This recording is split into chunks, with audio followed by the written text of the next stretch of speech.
Hello दोस्तों, मेरा नाम है रोशन और आप सभी का स्वागत है दावा गेड ऑफिशियल में। आज की इस वीडियो में हम बात करेंगे विटामिन ई कैप्सूल्स के बारे में, यानी कि एवियन 400 के बारे में।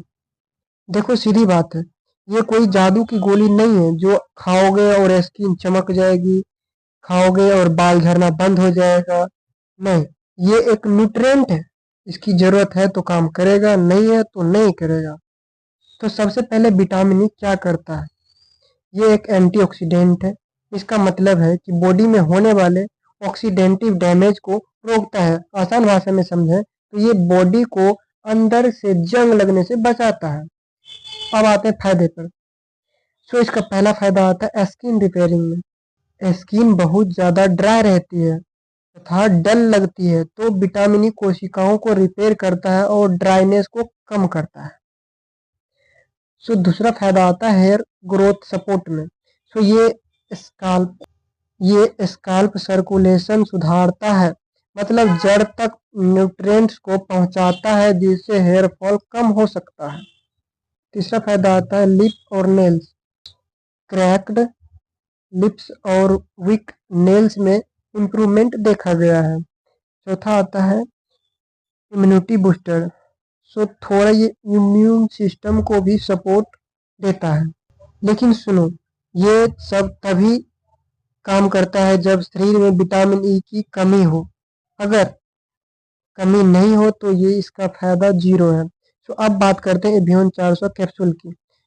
ये विटामिन ई कैप्सूल है, कॉमनली 400 IU, यानी कि IU मतलब इंटरनेशनल यूनिट डोज में ये आता है। बहुत से लोग इसे रोज खाना शुरू कर देते हैं, बस यही यहाँ पर गलती कर लेते हैं। अब देख लेते हैं इसकी साइड इफेक्ट। तो दोस्तों, इसका साइड इफेक्ट तो कम ही देखा जाता है। लेकिन अगर आपने बेवकूफ़ी करके मतलब ज़्यादा डोज ले लिया है तो साइड इफेक्ट हो सकते हैं, जैसे कि पेट खराब, उल्टी, सर में दर्द और रेयर केस में लीवर पर भी असर देखा गया है। और हाँ, एक इम्पोर्टेंट बात, विटामिन ई की कैप्सूल को सीधे फोड़कर स्किन पर लगाने सबके लिए फायदेमंद नहीं है, क्योंकि कुछ लोगों का चेहरा ऑयली या फिर फैटी की तरह हो जाता है, एक्ने बढ़ जाता है। अब ये सुन, ये सबसे कॉमनली मिसअंडरस्टैंडिंग है कि लोग सोचते हैं कि vitamin E growing skin, growing real growth आता है हाइड्रेशन, स्लीप, डाइट तथा सन प्रोटेक्शन। विटामिन ई सिर्फ सपोर्ट करता है। अब बात करते हैं कि कब लेनी चाहिए। अगर तुम्हारी डाइट में ये सोर्स कम है, जैसे कि बादाम, मूंगफली, सनफ्लावर सीड्स, घी तथा लीफी वेजेज, तो फिर सप्लीमेंट यूजफुल है। अगर ये सभी आपके डाइट में शामिल नहीं है तो फिर आपके लिए सप्लीमेंट यूजफुल है।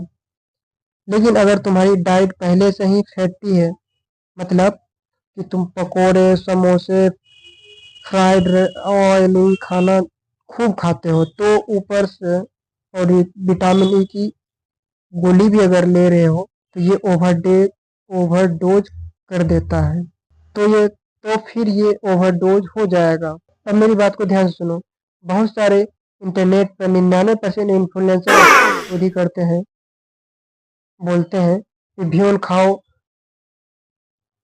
फेस पे ग्लोइंग आ जाएगा। ना भाई, साइंस बोलती है कमी है तो काम करेगी, नहीं है तो नुकसान कर सकता है।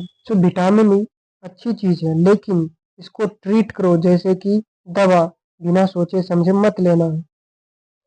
और हाँ, अगर तुम रेगुलर कैप्सूल लेना चाहते हो तो बेस्ट रहेगा कि सबसे पहले तुम अपने डॉक्टर से दिखा लो, नहीं तो कम से कम आप फार्मासिस्ट से पूछ लो कि पूछ लो कि हमको रेगुलर खा सकते हम रेगुलर विटामिन ई खा सकते हैं या नहीं, या फिर एक दिन बीच कर खाएं या सप्ते में एक दिन खाएं।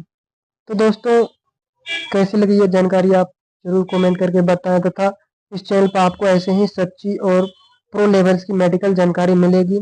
मिलते हैं आपको अगले वीडियो में, तब तक के लिए धन्यवाद। और हाँ, अगर आप चाहते हैं कि किसी और टॉपिक पर वीडियो चाहिए तो उस उसको बारे में कमेंट जरूर कर दें।